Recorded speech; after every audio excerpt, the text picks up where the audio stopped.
Good morning, everyone. This is a quick reference guide to the video that I had posted on the 5 important items to know about IEPs. If you're interested in having this as a download, just email me.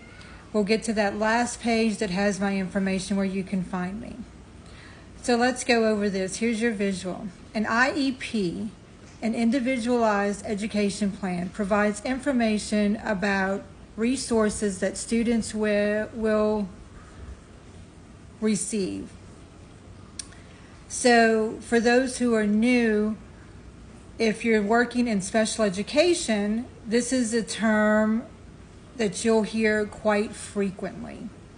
And you will be working or assisting with your psychologist, your social worker, your SBLC team with reviewing. So the number one item that you'll be looking at is the PLP, or present levels of performance. Also, you can feel free, if you're watching this, to screenshot this as well. Again, when we get to the last portion of the guide, it'll have my information, email information, if you'd like a downloadable version for you to print out and have with you. So number one, again, is the PLP, present levels of performance. This is where the student is right now in terms of academic and functional skills. So when we're looking at their IEP, or even just before that, when we're looking at whether this student is going to qualify for SPED and have an IEP, we need to know where they are right now on grade level. So students may be performing at a low level in math, having difficulty following directions due to his or her performance level and rigor expectations. Students may struggle with math computations, for example.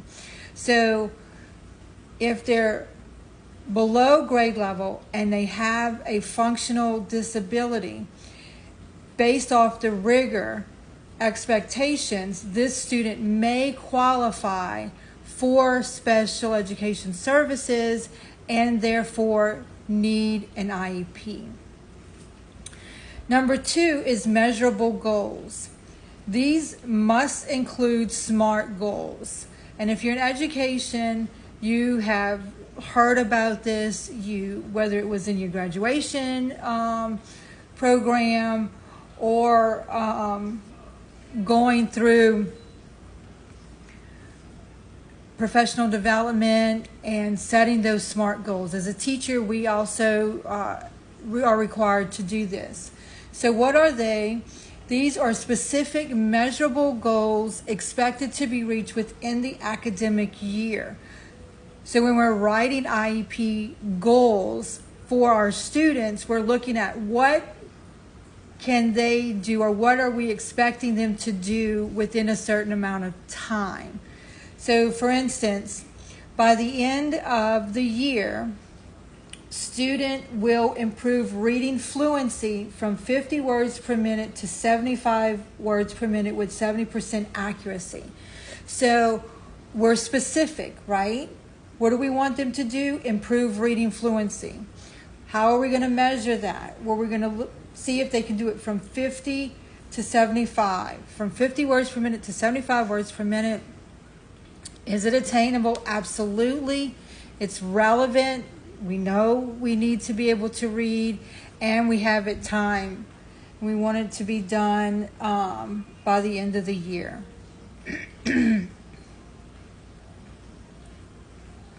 Number 3 and 4. Number 3, accommodations and modifications. These two things frequently get confused, okay?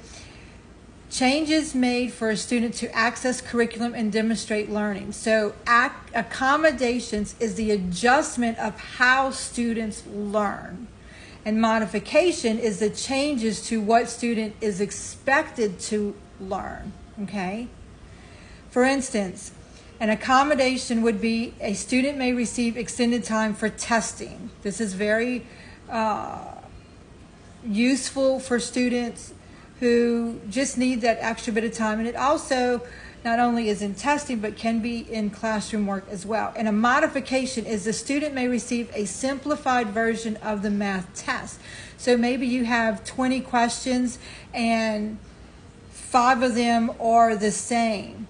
So they would only get 15 of those. Number 4, SPED services, special education services. This is what that IEP is in the umbrella of, right? So if you have SPED services, then you're going to need an IEP. It outlines specific services available. So they might need speech, occupational therapy, that resource room where they have extended time, individual tutoring that the student may receive. Students may receive 30 minutes of speech therapy per week along with one-on-one reading tutoring. So let's say that student that we're the goal for, that they're going to increase reading fluency from 50 words per minute to 75 words per minute. They may have a speech issue or a challenge, and that could be part of their reading fluency. And on top of that, we're going to provide them with one-on-one reading tutoring. All right, number 5. Progress monitoring and reporting. This is so important. If you are SBLC chair, you will hear progress monitoring and reporting frequently.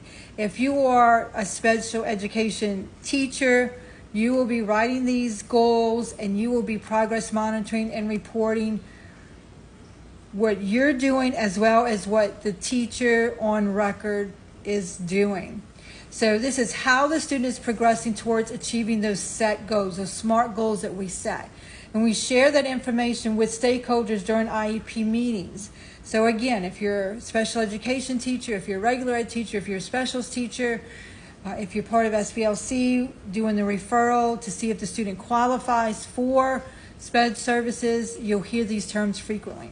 Teachers will share students' progress that has been tracked for a set period of time. Usually it's 6 weeks if you're in the referral process. Other special teachers share their progress notes as well. You'll have meetings together as well as with parents to let them know where their student is in this process. These 5 areas form the core of an IEP, which ensures the student's needs are met in a structured and measurable way. Once the student has qualified for SPED services from the referral process through the progress monitoring, these are those core areas that will be discussed for every IEP meeting. And lastly, I created this quick reference to go along with those videos that I post and as a visual aid. Some of us can hear it, we can track it, write in these notes. I decided to go ahead and start creating these quick reference guides to go with those videos. So if you're saved those videos, now you can have this quick reference guide. If you want to download, if you would like more information, check out my LinkedIn. I have the TikTok where I'm posting this now and the YouTube. Also, there's my email. If you'd like a digital version, I can always send it to you.